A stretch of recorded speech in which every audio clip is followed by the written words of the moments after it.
오늘 하나님 말씀은 사도행전 13장 말씀입니다.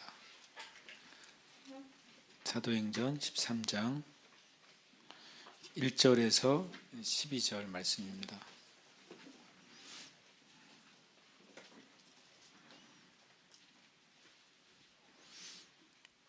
사도행전 13장 1절에서 12절 말씀 찾으셨습니까? 함께 아직 못 찾으셨나요? 찾으셨으면 함께 13장 1절에서 12절까지 우리 한 목소리로 천천히 말씀 읽겠습니다. 안디옥 교회에 선지자들과 교사들이 있으니 곧 바나바와 니게르라 하는 시므온과 구레네 사람 루기오와 분봉왕 헤롯의 젖동생 마나엔과 및 사울이라. 주를 섬겨 금식할 때 성령이 이르시되 내가 불러 시키는 일을 위하여 바나바 사울을 따로 세우라 하시니 이에 금식하며 기도하고 두 사람에게 안수하여 보내니라. 두 사람이 성령의 보내심을 받아 실루기아에 내려가 거기서 배 타고 구브로에 가서 살라미에 이르러 하나님의 말씀을 유대인의 여러 회당에서 전할세 요한을 수행원으로 두었더라. 온 섬 가운데로 지나서 바보에 이르러 바예수라 하는 유대인 거짓 선지자인 마술사를 만나니 그가 총독 서기오 바울과 함께 있으니 서기오 바울은 지혜 있는 사람이라. 바나바 사울을 불러 하나님의 말씀을 듣고자 하더라. 이 마술사 엘루마는 이 이름을 번역하면 마술사라. 그들을 대적하여 총독으로 믿지 못하게 힘쓰니 바울이라고 하는 사울이 성령이 충만하여 그를 주목하고 이르되 모든 거짓과 악행이 가득한 자요 마귀의 자식이요 모든 의의 원수여 주의 바른 길을 굽게 하기를 그치지 아니하겠느냐. 보라 이제 주의 손이 내 위에 있으니 내가 맹인이 되어 얼마 동안 해를 보지 못하리라 하니 즉시 안개와 어둠이 그를 덮어 인도할 사람을 구하는지라. 이에 총독이 그렇게 된 것을 보고 믿으며 주의 가르치심을 놀랍게 여기니라. 아멘. 이 말씀, 오늘 사도행전 13장은 매번 제가 사도행전의 어떤 장면과 또 말씀은 초대교회의 중요한 어떤 역사적인 전환점들을 계속 보여주는 말씀이라는 말씀을 드렸습니다. 13장은 또 어떤 면에서 그럴까요? 어떤 면에서 이 13장이 또 놀라운 또 역사적인 전환점을 이룰까요? 쉽게 말하면 이제 안디옥 교회 이제 시대가 열렸는데 안디옥 교회 시대는 이제 선교의 시대가 열린 이제 장이 되죠. 그리고 초대 교회 또 교회의 첫 번째 어떻게 보면 이제 해외 선교사로 바나바와 바울이 이제 파송되는 장이고, 그리고 우리가 나중에 이름 붙이기를 이제 사도 바울의 1차 선교 여행이 시작되는 순간이 됩니다. 그래서 이것은 어떤 면에서는 선교 역사에 있어서 실은 제일 처음 파송된 사건이고 또 선교의 역사에서 처음 일어난 선교지에서 일어난 사건이잖아요. 그래서 되게 중요한 면을 가지고 선교라는 것을 생각할 때, 특별히 해외 선교, 타지역 선교를 생각할 때 이 사도행전 13장부터는 교회가 정말 주목해서 봐야 되는 것이죠. 왜냐하면 교회의 선교 전략이나 또 선교의 시기들이 계속해서 이제 변화됐고, 그리고 이제 복음이 서진하고 서진해서 이제 한국에까지 이르렀고, 또 계속 서진해서 또 중국을 통해서 또 무슬림 지역을 통해서 예루살렘까지 이를 것이라고 우리가 다 이렇게 예상하고 기대하는 바가 있잖아요. 근데 성경에는 그렇게 복음이 서진할 것이다 그런 말은 없어요. 제가 그 선교적인 그런 전략에 반대하는 게 아니라 성경의 선교 전략은 복음의 서진이 아니라 예루살렘과 유대와 사마리아와 땅끝까지잖아요. 그게 이제 역사적으로 그런 땅끝을 갔던 것이 이제 복음이 예루살렘 기준으로 봤을 때 계속 서쪽으로부터 퍼져 나간 것을 우리가 이렇게 보게 되는 것이지. 그러나 지금에 와서는 정말 이제 땅끝의 선교가 정말 모든 어떤 선교의 전선들이 모든 세계에 실은 이제 펼쳐지고 있다는 사실을 우리가 볼 수 있죠. 그러니까 각자 선교사로 부름받은 이들이 각자가 있는 곳이 하나님이 보내신 땅끝인 것이죠. 그리고 교회가 선교하는 국가나 또 민족이나 그 선교 사람들과 함께하는 그 선교 대상 국가나 또 대상 민족이 땅끝이라고 여겨야 되는 시대에 우리가 살고 있습니다. 그러니까 어떤 땅끝을 지정을 할 수 있는 시대는 아니에요. 그러니까 그때는 이 안디옥 사건을 통해서 이제 놀랍게도 그 복음이 엄청난 이제 정말 방향으로 또 엄청난 이제 능력으로 역사되기 시작한 것을 보여주는 장이 사도행전 13장이 됩니다. 예루살렘에 그 복음이 충만하게 된 다음에 하나님께서 이제 안디옥으로 그 복음이 불이 옮겨 붙게 하시고 또 안디옥에도 복음이 충만하게 됐어요.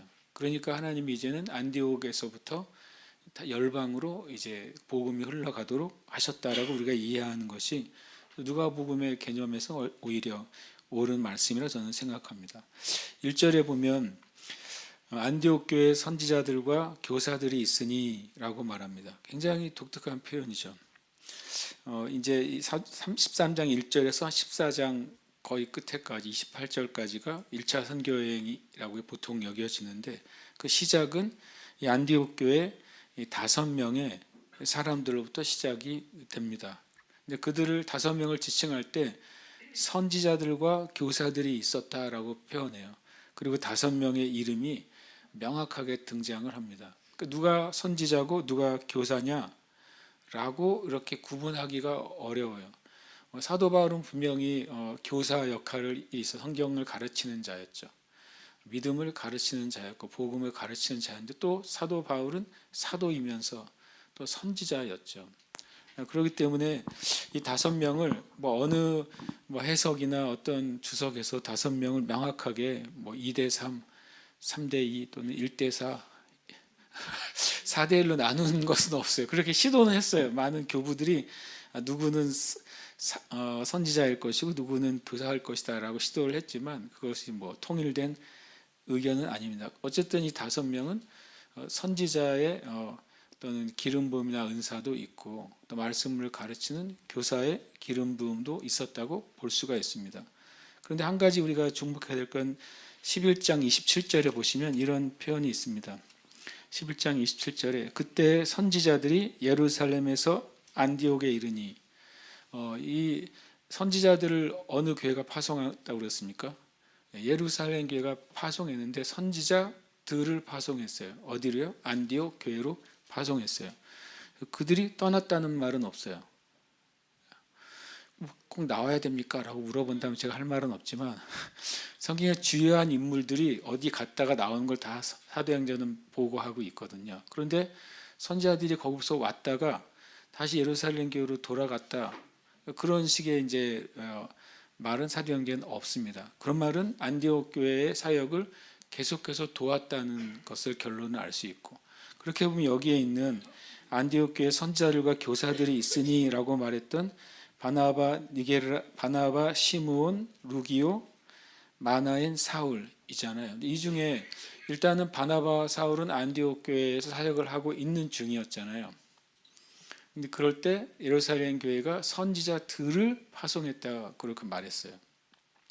그러니까 이 중에 일부는 이 3명 다를 말할 수 있을지 없을지 모르지만 이 중에 일부는 예루살렘 교회에서 파송한 선지자들일 가능성이 굉장히 큽니다. 그러니까 이 안디옥 교회 복음이 전해졌을 때 예루살렘 교회는 첫 번째로는 바나바를 파송했죠. 정말 위로자인 좋은 목회자인 바나바를 파송했고 바나바는 교회 가서 성장하니까 말씀을 가르쳐야 될 필요를 느끼고 성령의 인도를 따라서 사도 바울을 데려와서 둘이 목회할 때 엄청난 부흥이 있었다고 말했어요. 교회가 부흥되었을 때 예루살렘 교회는 거기에 하나님의 뜻을 전하는 예언자들, 선지자들이 필요하다고 여겼고 선지자들을 파송한 것이죠.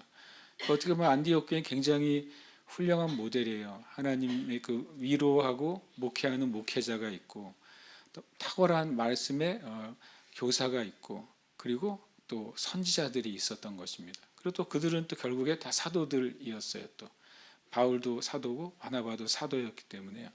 이렇게 이 안디옥 교회는 에베소서 말씀에 하면 그런 오중직임 같은 속한 직임자들이 세워져 있었던 곳이라고 할 수 있고, 그래서 그런 면에서 안디옥 교회는 참 귀한 교회라고 볼 수 있습니다.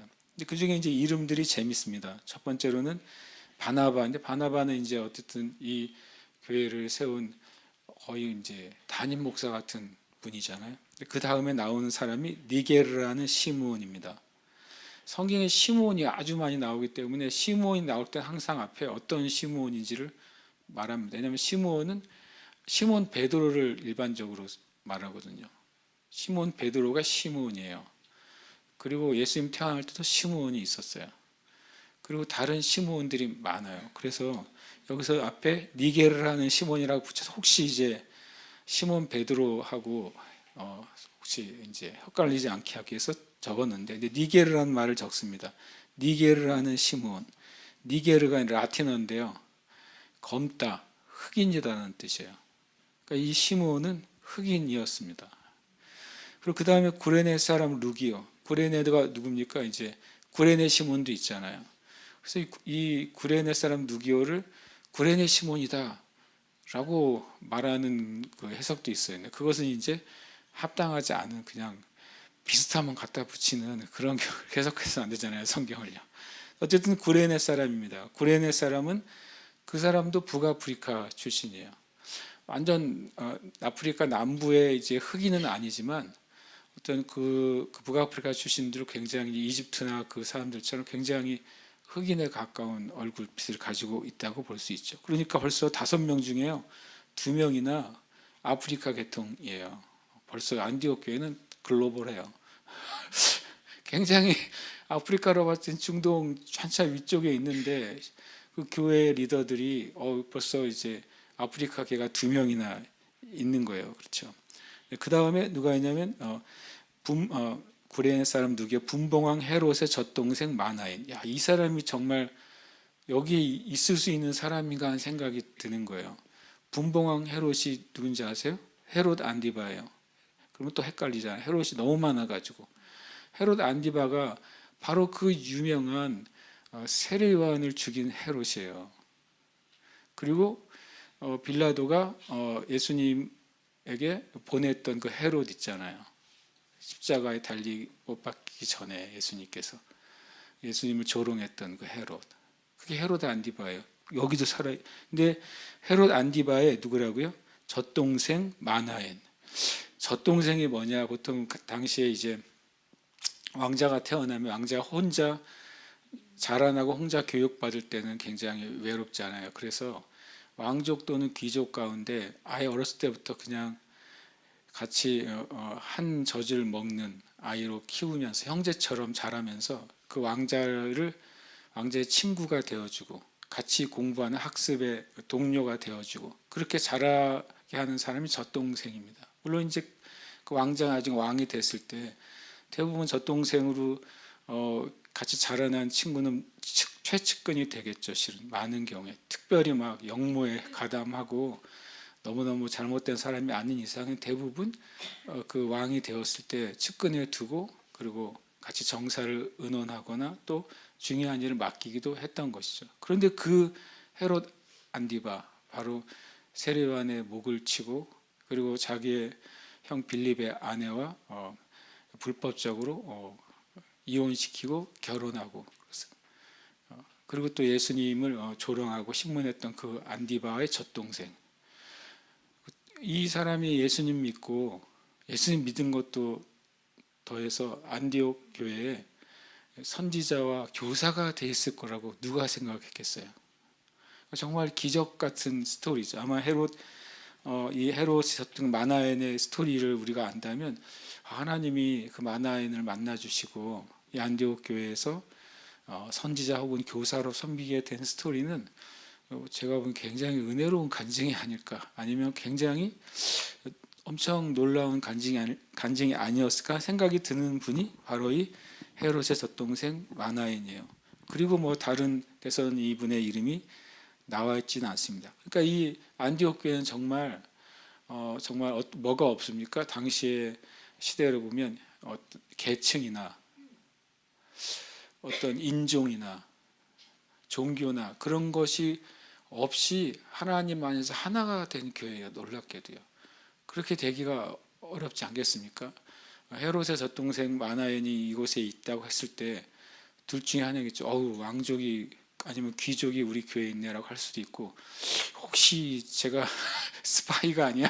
라고 했을 수도 있겠어요. 혹시 이건 저의 그냥 그야말로 뇌피셜이지만 그렇죠. 어쨌든 이렇게 완전 다양한 사람들이요. 사울은 또 5명 중에 사울은 또 그런 이력에 의해서는 빠지지 않잖아요. 제일 위험 인물 중에 한 명이 사울이 여기에 또 끼어 있고, 그 바나바는 또 여기 또 심지어는 육지 것이 아니라 저기 섬 사람이에요. 구브로 사람이란 말이에요. 구브로. 바나바는 이 육지 사람이 아니에요.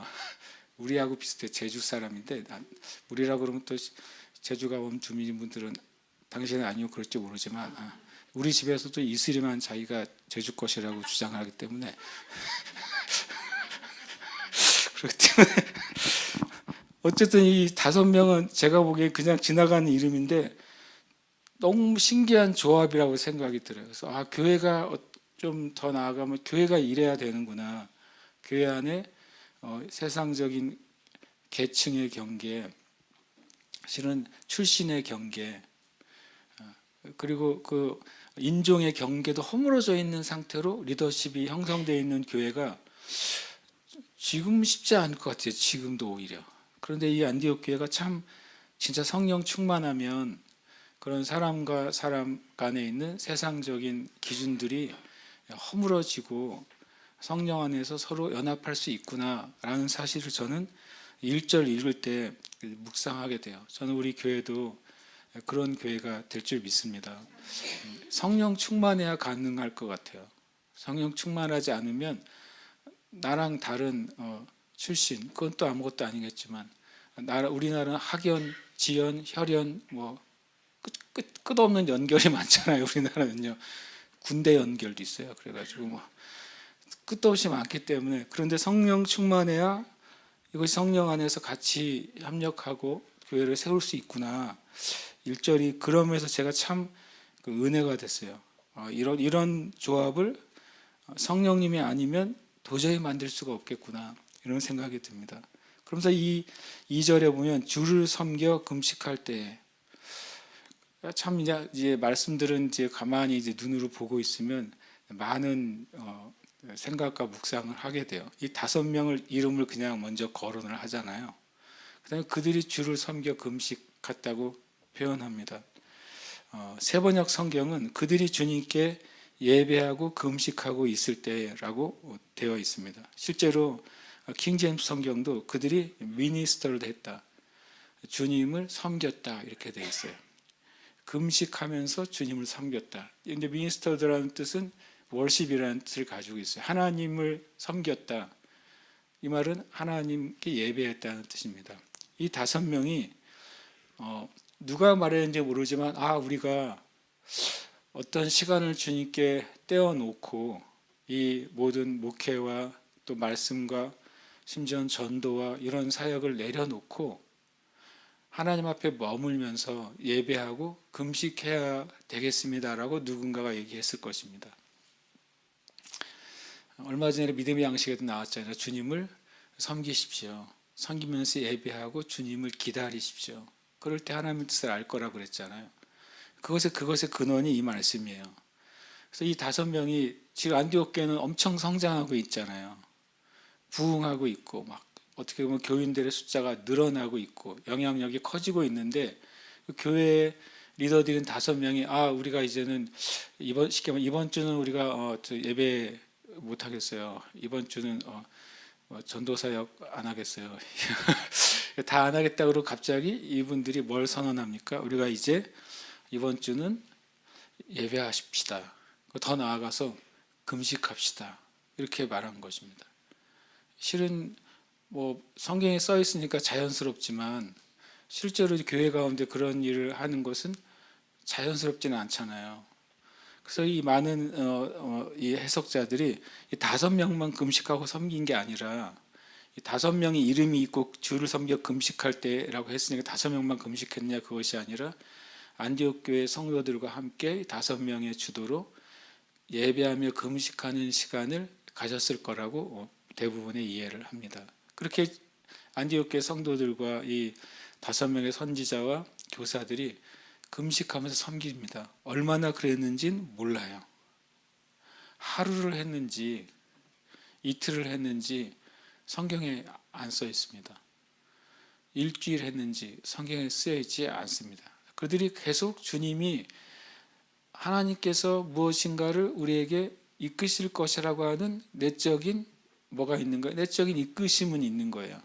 리더들이 성령께서 무엇인가를 말씀하실 것이라고 하는 내적인 음성과 감동이 있는 거예요. 그러나 그것이 뭔지는 모르는 거예요. 그럴 때 분명히 성령의 인도하심이나 하나님의 인도하심이 있다고 느껴질 때 우리의 심령 가운데, 그때 그냥 급하게 내 생각 중에 하나를 딱 집어서 그냥 행동하는 게 아니라 기다리는 것이 진짜 하나님 안에서 우리가 가져야 될 태도라는 거죠. 급하게, 그리고 또 우리가 합리적으로 우리가 또 이해할 수 있는 것을 급하게 손 붙잡고서 하는 것이 하나님의 뜻이 아니라, 이들이 주님 앞에 금식하면서 주님을 섬겼어요. 예배하면서 섬겼어요. 기다렸어요. 그럴 때 2절에 보면 성령이 이르시되 내가 불러 시키는 일을 위하여 바나바 사울을 따로 세우라 라고 말씀하셨어요. 2절도 보면 이건 어떤 상황일까라고 생각해 보셔야 돼요. 금식하고 기도하고 예배하고 있어요. 그 중에 누군가가 성령께서 말씀하신다고 느낀 것이죠. 그가 회중 가운데 나와서 성령님이 이런 마음을 주십니다 라고 놀라운 말을 한 거예요. 분명히 이 말을 한 사람은 바나바 사울은 아닌 거죠. 바나바나 사울 중에 이렇게 말했을 거예요. 바나바와 사울이 말했으면 나하고 사울을 이렇게 말했겠죠. 사울이 들었으면 나와 바나바를 이렇게 말했겠죠. 바나바도 아니고 사울도 아니야. 누군가가 성령의 그 감동을 강력하게 받고 아예 공식적으로 사람의 이름을 거론하잖아요. 대충 말한 게 아니라 성령께서 내가 불러 시키는 일을 위해서 바나바 사울을 따로 세우라. 놀라운 성령님의 인도하심이죠. 성령님의 명령이죠. 명확하게 이 교회가 이것이 성령으로부터 온 명령이라고 어떻게 한 겁니까? 받아들여졌어요. 어떻게 이렇게 받아들였을까요? 다 성령 안에 있었기 때문입니다.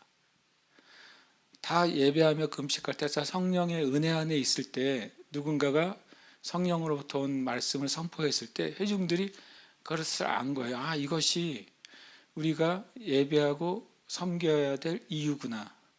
예배하고 섬길 때 주님이 말씀하실 일이구나라는 사실을 회중 모두가 동의하게 된 겁니다. 하나님의 진짜 사역은 주님을 섬기며 예배하는 것으로부터 나와야 돼요. 저는 그렇게 믿습니다. 우리가 무엇인가를 계획할 때 주님 앞에 머물러 있는 시간이 없이 하나님의 일이라고 계획한다면 그것은 굉장히 사람의 일일 가능성이 굉장히 커요. 왜냐하면 우리는 기다리지 않으면 우리의 합리적인 사고나 내가 보기에 좋은 것, 그리고 그 전에 효과가 있었던 것, 당연히 그걸 선택할 수밖에 없습니다. 그거는 인지상정이죠. 그래서 기다림이 필요한 거예요. 그 기다리는 동안 무슨 과정이 일어납니까? 하나님을 예배하고 기다리는 동안 나의 생각과 나의 기준을 하나씩 내려놓을 수 있는 거죠. 기다림이 있는 동안에 내려놓는 겁니다. 기다림이 있는 동안에 또 주님께 맡기게 됩니다. 내 생각을 내려놓고, 그건 포기가 아니라 내려놓는 거예요. 주님이 그걸 다시 지불하고 하는 것이죠. 모세는 지팡이를 내려놓으라 해놓고 다시 지팡이를 지불하고 하십니다. 그 똑같은 지팡이에 권능을 부여하시는 것처럼 하나님은 우리가 내려놨다고 해서 그것이 없어지는 게 아니라 하나님께 맡겨드려야, 내가 가지고 있는 아이디어도 하나님께 맡겨드려야 하나님이 그걸 사용할 때 진짜 열매가 있는 거예요. 내가 가지고 있는 전략이나 또 내가 가지고 있는 지혜도 하나님께 맡겨드려야 다시 그것이 하나님 앞에 쓸모가 있는 거지. 그래서 맡겨드리는 일, 그것이 기다리는 일이 돼야 됩니다. 우리가 12월 달을 아직 올해가 안 끝났다 제가 계속 주장하잖아요. 안 끝났고, 그리고 이번 주에도 좋은 열매들을 제가 듣습니다. 여러분도 이제 BIR을 통해서 사모님들 또 목사님들한테 일어난 좋은 열매들을 보셨잖아요. 또 다른 곳에도 열매를 제가 계속 듣습니다. 저는 열매를 12월 달에 굉장히 많이 볼 거라고 생각합니다. 그러나 또 12월 달에 한 가지 저 여러분이 해야 될 일이 있다면, 우선 저부터 제가 그것을 해야 되는데요. 주님을 섬기면서 기다리는 일을 좀 해야겠습니다. 그렇다고 제가 당장 다음 주부터 우리 금식하고 섬기면서 주님 기다리십다라고 하지는 않을 겁니다. 그런데 여러분 자신이 시간을 내서 이 12월 중에 주님을 섬기며 기다리는 시간을 가지시길 축복합니다. 그것이 한나절 돼도 되고 반나절 돼도 상관은 없지만 그 시간을 주님께 떼어 드릴 수 있느냐, 그게 중요한 거예요. 해야 될 일도 많고 또 맡겨진 일도 많고 또 많은 일들이 있지만 그 와중에 내가 하나님 앞에 이 안디옥 교회 그 선지자와 교사들처럼 하나님 앞에 나의 삶을 맡겨드리면서 주님을 섬기고 주님의 마음을 기다릴 수 있느냐. 그렇다면 저 여러분에게는 2025년 12월은 놀라운 시간이 될 겁니다. 열매도 주시지만 또 다음의 텀을 위한 놀라운 하나님의 지혜와 또 주님의 인도하심 우리가 얻게 될 것입니다. 그러니까 이들이 많은 사역 가운데 멈춰서 이렇게 할 때 성령님 분명히 말씀하셨고, 또 회중은, 교회와 성도는 그것을 주님의 뜻으로 완전히 붙잡았어요. 특히 바나바와 바울을 따로 세우다고 한다는 것은 안디옥 교회로 볼 때는 교회 목회적으로는 굉장히 손해처럼 보이잖아요. 안디옥 교회를 이렇게 빌드업한 사람이 바나바고 안디옥 교회를 부흥하도록 도운 사람이 바울인데, 그 두 사람을 보내라 그러면은 굉장히 이제 심정적으로 굉장히 좀 마음이 어려울 수 있잖아요. 그런데 놀랍게도 13절 보시면 주저함이 없이 이야기가 전개가 돼요. 3절 같이 한번 읽어볼까요? 시작. 이에 금식하고 기도하고 두 사람에게 안수하여 보내니라. 야, 진짜 깔끔하죠. 진짜 이렇게 깔끔한 안수, 파송 과정을 이렇게 깔끔하게 적어놓은 문장은 처음이에요. 파송을 그냥 주님이 말씀하시니까 교회가 그것을 받아들이고 이에 그들이 금식합니다. 이 두 명을 세우기 위해서 금식해요. 금식하면서 하나님의 뜻이 이들에게 임하도록, 또 금식하면서 주님께 온전히 맡겨드리는 시간을 갖습니다. 그리고 기도합니다. 그리고 두 사람에게 안수하여 보냅니다. 누가 안수했을까요? 앞에 5명 얘기했으니까 사울과 바나바 빼놓고 최소한 3명이 안수를 했겠죠. 그 3명은 뭐예요? 그분들의 직분이 선지자나 교사들이었던 것입니다. 최초의 선교사는 바로 선지자와 교사들의 안수를 통해서 세워진 선교사예요. 참 독특하죠. 굉장히 독특합니다. 그리고 나서 그 안수를 통해서 공식적으로 이방인을 위한, 실은 여기 선교사란 말을 안 쓰잖아요. 이방인을 위한 사도로서 두 사명을 성령의 이름으로 파송하게 됩니다. 그 이후에 사도 바울은 서신서마다 무슨 말을 합니까? 내가 사도된 것은 하나님의 뜻으로 말미암아 됐다. 계속 얘기해요.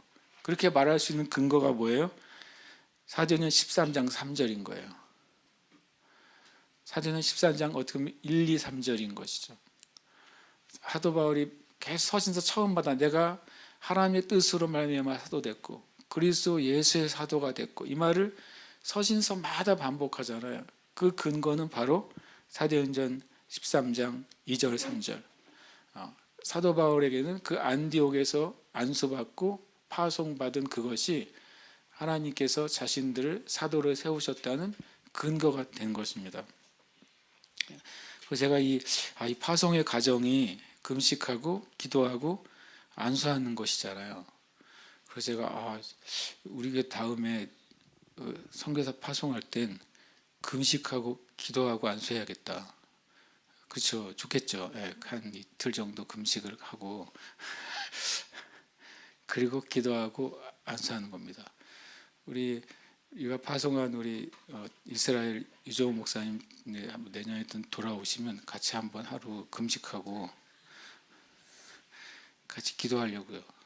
그래서 제가 진짜 그 마음이 들었어요. 이걸 빨리 진작에 몰랐지 이렇게 생각하고 교회가 같이 그 사역과 그 사역 대상을 향해서 그 민족을 향해서 하나님께 맡겨드리고 금식하고 기도하는 게 얼마나 중요한지 다시 한번 알았어요. 그래서 우리 안에도 이런 이건 어떤 뭐 교단이나 교리나 신학이 아니잖아요. 성경이에요. 성경에 그렇게 하나님이 참 귀한 그 과정을 통해서 어떻게 보면 표현이 그렇지만 사도 바울과 바나바는 안수받은 사도인 거죠. 교회의 안수를 받은 사도로서 이제 나아갑니다. 4절 한번 같이 읽겠습니다. 시작. 두 사람이 성령의 보내심을 받아 실루기아에 내려가 거기서 배 타고 구브로에 가서 이 초대교회 선교는 성령이 주체가 되는 선교입니다. 2절에서는 성령이 사람을 지명하잖아요. 성령께서 바나바 바울을 따로 세우라. 성령님이 지명하세요. 성령님이 지명하셔서 선교사가 세워집니다. 4절에 보면 성령님이 보내셔서 지역을 선택합니다. 이 안디옥 교회의 필요를 따라 선택한 게 아니라 전략적으로 어디가 더 좋겠다라고 계산해서 선택한 게 아니라 성령의 보내심으로 선교지가 결정이 된 거예요. 그 루트도 어떻게 결정됩니까? 성령의 보내심으로. 참 너무 놀라운 표현이잖아요. 성령의 보내심으로 안디옥에서 어디로 내려갑니까? 실루기아로 내려갑니다. 안디옥에서 실루기아 항구까지는 한 26km 정도라고 합니다.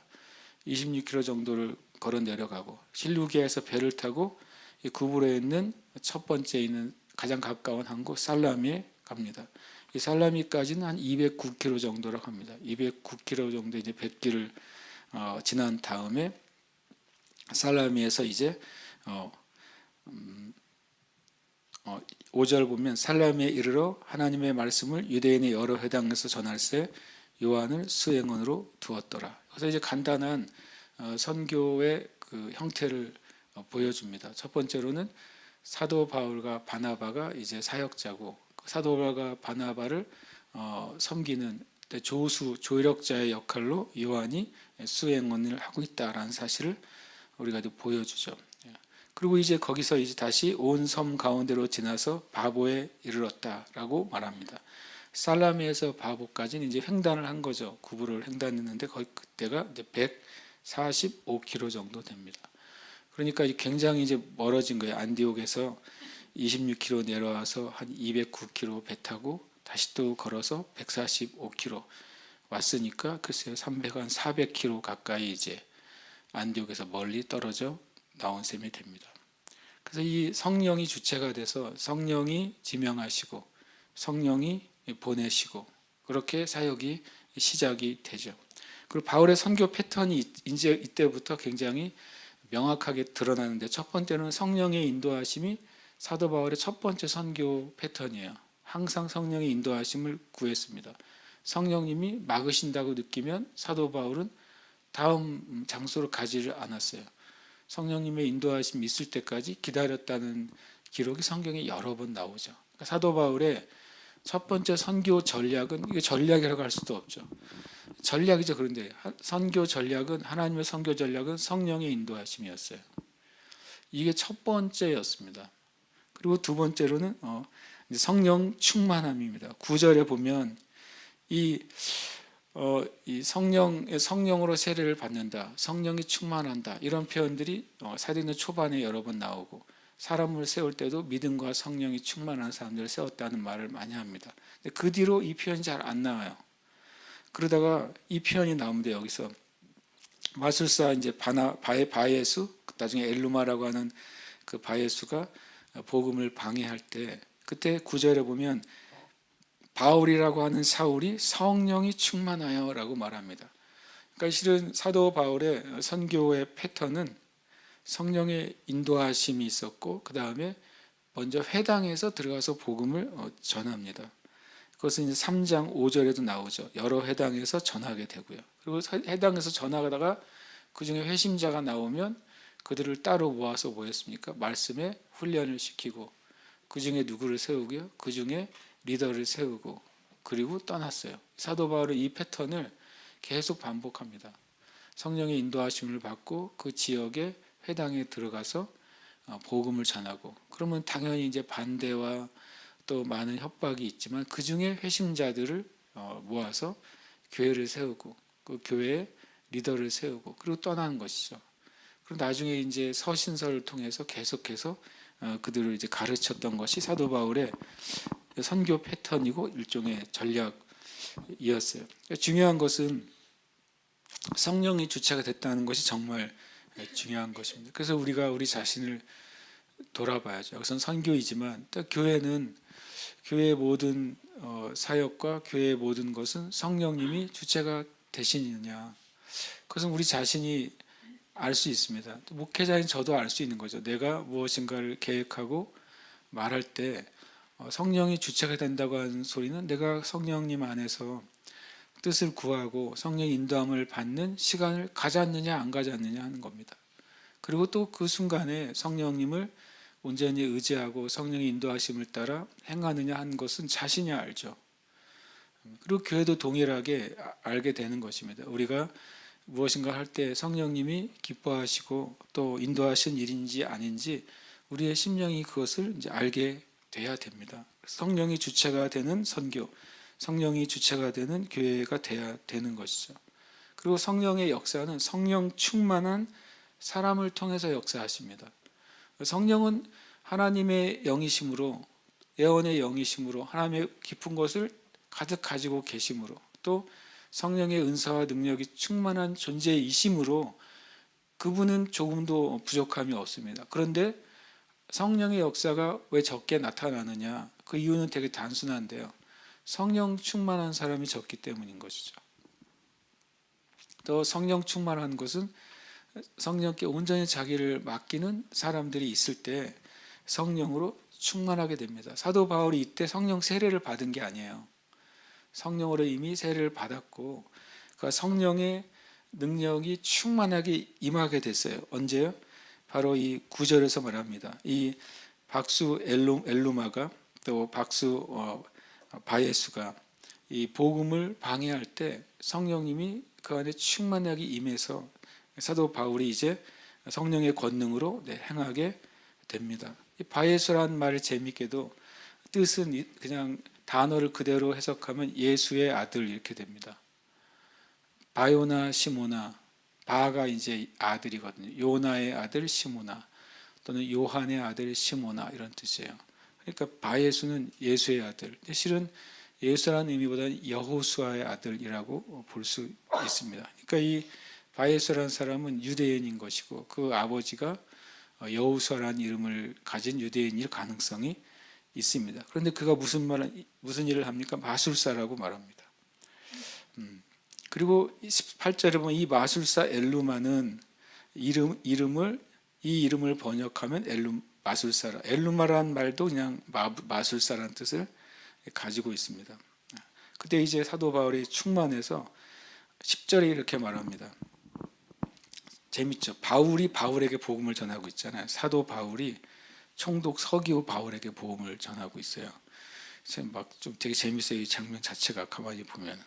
그런데 이 사울이죠. 이때 9절에 바울이라고 하는 사울이 이렇게 돼 있잖아요. 처음으로 이제 사울을 바울로 지칭하는 순간이 됩니다. 왜 그랬을까요? 그동안에 사울이었는데 왜 바울로 지칭하면 유대의 이제 그 바운더리에서 이방인의 사역으로 나오면서 이방의 이름으로 불려진 것입니다. 사울은 바울의 유대식 이름이고 바울은 바울의 헬라식 이름입니다. 헬라 사회에서 이제 복음을 전하고 이방인들에게 복음을 전하기 때문에 이제 바울이라고 하는 사울이 이 지은 누가가 정확하게 표현을 한 것이죠. 가끔 이제 뭐 사울이 바울 됐다 그러면서 굉장히 간증 같은 이야기를 이제 엮어서 하시는 분들인데 그것은 근거가 없는 이야기입니다. 담에서 도장에서 주님이 이제는 너는 사울이라 하지 말고 바울이라 해라라고 말씀하신 게 아니잖아요. 그냥 당시에 많은 사람들이 유대식 이름이 있었고 헬라식 이름이 있었고 다 이름을 여러 개를 가지고 있었고 불려졌어요. 어쨌든 이 구절부터는 마치 이제 이방인의 사도로 부름받은 것에 대한 한 번 더 확증으로 바울이라고 하는 사울이라고 말하고 있죠. 그러면서 이제 10절에 이르되 모든 10절 한번 같이 읽어볼까요? 시작. 이르되 모든 거짓과 악행이 가득한 자여 마귀의 자식이요 모든 의의 원수여 주의 바른 길을 굽게 하시기를 그치기 아니하겠느냐. 네. 성령이 충만할 때 성령이 충만한 가운데 뭐가 흘러나옵니까? 성령의 은사가 흘러나오는 것입니다. 그러면 성령의 은사 가운데 이 사도 바울에게 지금 나타난 성령의 은사는 뭘까요? 영분별의 은사인 것입니다. 이 바예수 이 엘루마에 대해서 그의 본질이 무엇인지를 그대로 보여줍니다. 그 영의 상태가 어떤지를. 거짓과 악행이 가득한 자라는 거예요. 총독 옆에서 그동안 총독의 이제 비호를 받으면서 유대인으로서 마술사 짓을 하고서 자신이 높아져 있었는데, 그러나 사도 바울의 성령 충만하니까 이 박수 엘루마의 그 본질을 깨트려 보게 되는 거죠. 모든 거짓과 악행이 가득한 자다 이렇게 말합니다. 마귀의 자식이다 이렇게 말합니다. 그 말은 이제 박수 엘루마가 실제로 마귀의 역사, 귀신의 역사가 그의 사역에 있었다는 사실을 사도 바울이 말하고 있는 것이죠. 그러면서 모든 의의 원수여 주의 바른 길을 굽게 하기를 그치지 아니하겠느냐. 이 성령 충만한 바울에게 이 영분별의 은사가 이때 나타납니다. 그리고 더 나아가서 11절에 보니까 보라 이제 주의 손이 내 위에 있으니 네가 맹인이 되어 얼마 동안 해를 보지 못하리라 하니 즉시 안개와 어둠이 그를 덮어 인도할 사람을 두루 구하는지라. 이때는 성령 충만한 건 첫 번째로는 영분별의 은사가 나타났고, 두 번째는 어떤 은사가 나타났다고 볼 수 있을까요? 믿음의 은사가 나타난 것입니다. 그래서 믿음의 은사를 고린도전서 12장에 나오는 믿음의 은사를 신기하게도 그냥 예수님을 믿게 되는 것이 믿음의 은사라고 해석한 주석이 엄청 많아요. 그거 완전히 죄송하지만 그러면 그 은사가 없는 사람은 구원받지 못한 사람이에요? 그렇지 않습니다. 구원받는 믿음은 은사가 아닙니다. 그건 뭡니까? 은혜예요. 은혜. 값없이 주신 하나님의 선물입니다. 그러니까 은사는 초자연적인 것입니다. 슈퍼내추럴한 것이라고 되어 있어요. 그러니까 이 믿음의 은사는 초자연적인 믿음인 거예요. 초자연적인 믿음은 뭐라고 정의하면 좋을까요? 초자연적인 믿음의 은사는 뭐냐면 마치 하나님이 말씀하시는 것처럼 말하는 것이 믿음의 은사입니다. 지금 하나님이 하나님의 입장에서 말하시는 것처럼 명확하게 말하고 그것이 성취되는 게 믿음의 은사예요. 이 사도 바울이 그렇게 말한 겁니다. 사도 바울이 마치 이제 어떤 치유를 하듯이 치유의 은사를 흘려보낸 게 아니잖아요. 사도 바울이 베드로와 요한처럼 예수님의 이름으로 명하노니 권세를 사용한 것도 아니에요.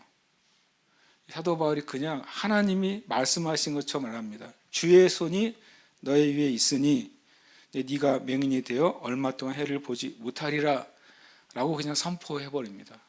하나님의 말씀이 이 사도 바울의 입술을 통해서 믿음으로 선포된 것입니다.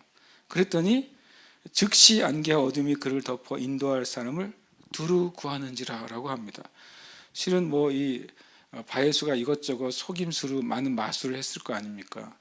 근데 서기오 바울이 듣도 보도 못한 일이 벌어진 거예요. 그냥 말만 했는데 어떤 특별한 주술을 한 것도 아니고, 이 당시에 이 바예수와 같은 사람 주술을 하거나 뭔가 무슨 장치를 가지고 뭔가를 보여주거나 그런 짓들을 많이 했거든요. 그런데 이 바울이라는 사람은 아무것도 없이 그냥 서서 주의 손이 내 위에 있으니 얼마 동안 보지 못할 거야 라고 말하는 순간 갑자기 그 엄청 교만했던 바예수가 눈이 확 멀어버리는 걸 보니까 이 서기오 바울이 정말 놀란 거죠. 하나님의 권능이 역사한다는 게 무엇인지를 본 것입니다.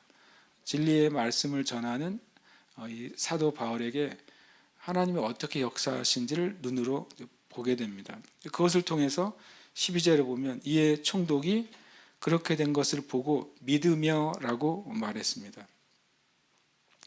7절에서는 바나바 사울을 불러 하나님의 말씀을 듣고자 했다고 그랬어요. 말씀을 듣는데 계속 방해를 받았어요.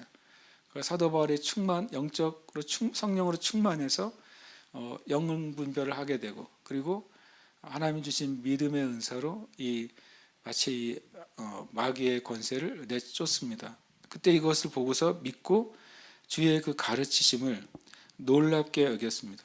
말씀을 놀랍게 여겼다고 그랬어요. 그 일어난 사실은 보고 믿음이 생겼고, 그 다음에 놀란 건 뭐 때문에 놀랐다고요? 말씀을 듣고 놀란 거예요. 무슨 말씀을 들은 것입니까? 예수 그리스도에 대한 말씀이요. 예수님이 죽으시고 부활하신 것에 대한 말씀, 예수님을 믿을 때 죄가 사해지고 영생을 얻는다는 말씀, 바로 예수 그리스도가 온 세상의 구원자라는 말씀을 듣고 이 서기오 바울이 놀랐다고 말합니다. 그리고 나서 그가 그리스도인이 됩니다. 이 성경적으로는 사도 바울의 첫 번째 사역의 결신자가 놀랍게도 로마 총독이에요. 일단 되게 놀랍지 않습니까? 일반 성도나 어떤 유대인이 회심하거나 그런 게 아니라 사도 바울의 전도의 첫 번째 회심자는 놀랍게도 로마 총독이었어요. 왜냐하면 하나님이 사도 바울을 불렀을 때 내가 너를 누구에게 보내겠다고 그랬어요? 임금과 왕들에게 보내겠다고 했거든요. 사도 바울이 주님이 말씀하신 그대로 첫 번째 회심자가 이 총독이 되고, 그것을 통해 하나님이 사도 바울에게 하시는 그 말씀을 이루어 가시기 시작하는 것입니다. 참 놀라운 하나님의 역사죠. 함께 이 시간 기도하기를 원하는데요. 마가복음 16장 20절 우리가 함께 읽고 기도하기를 원합니다.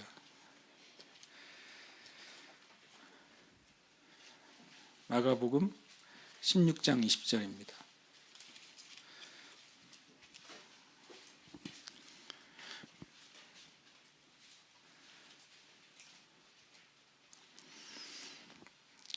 이 거짓 마술사가 눈이 머는 표적을 통해서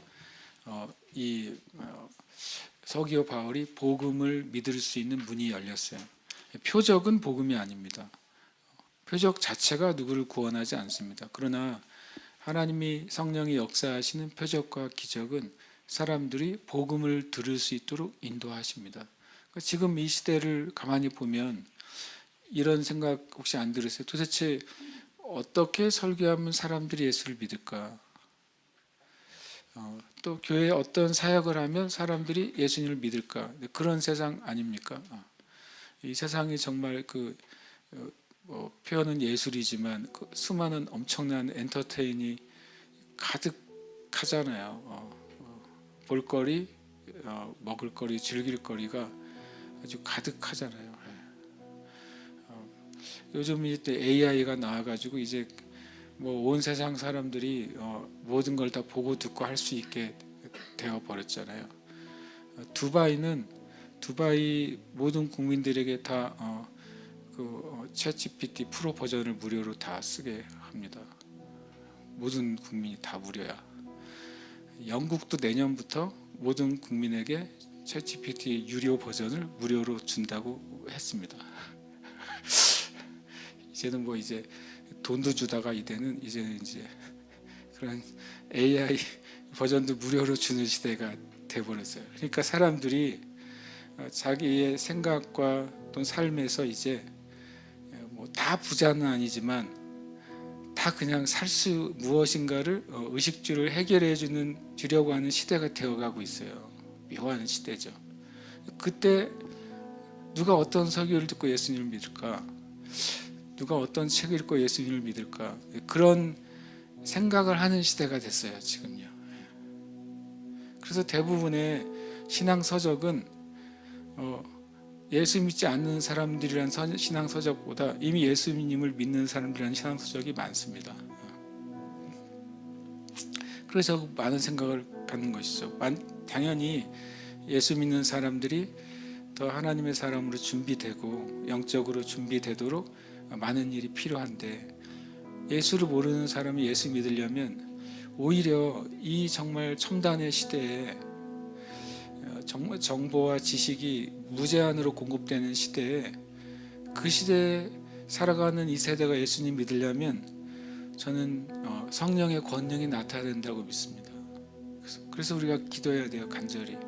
저 자신도 간절히 기도해야 되고, 지금의 교회가 간절히 기도해야 됩니다. 이 총독이 못 본 것이 뭐가 있겠어요. 로마의 총독이, 모든 부와 기와 권세를 가진 총독이 딱 한 번의 사건으로 복음을 받아들이잖아요. 놀라운 일인 것이죠. 아까 헤롯의 젖동생 마나엔도 아마 성령의 능력을 경험한 사건이 있지 않았겠어요. 그때 주님께 돌아올 그가 초대교회 교사와 선지자로 섬기게 된 것입니다. 마가복음 16장 20절 같이 한번 읽고 기도하고 싶습니다. 함께 읽겠습니다. 제자들이 나가 두루 전파할새 주께서 함께 역사하사 그 따르는 표적으로 말씀을 확실히 증언하시니라. 아멘. 정말 사모함이 되는 말씀입니다. 제가 지난 주일에 이런 말씀 드렸어요. 내 말과 내 전도함이 설득력 있는 지혜의 말로 하지 아니하고 다만 성령의 나타나심과 능력으로 하여 너희 믿음이 사람의 지혜에 있지 아니하고 다만 하나님의 능력에 있게 하려 하였노라. 세상을 바꾸려면 사람의 지혜가 근거로 된 믿음으로 못 바꾸는 것입니다. 세상이 바뀌려면 여기 말씀 그대로, 사도 바울이 말한 그대로 믿는 자들의 믿음이 하나님의 능력에 있어야 되는 것입니다. 교회가 하나님의 능력 안에 믿음을 가지고 있을 때 세상을 바꾸는 하나님의 역사가 나타나는 것입니다. 이 시간 기도합시다. 주님, 우리 자신을 통해서 주님 역사하셔서 따르는 표적으로 말씀을 증언해 주세요. 성령의 권능으로 복음을 증언해 주세요. 이 교회가 주님 성령의 역사가 나타나서 이 세대 가운데 하나님을 알지 못한 이들에게 살아계신 하나님을 보여주는 교회가 되게 해 주시옵소서. 여러분 자신을 위해서, 또 교회를 위해서, 또 저를 위해서도 같이 이 시간 말씀을 우리가 붙잡고 기도하겠습니다. 함께 기도하겠습니다.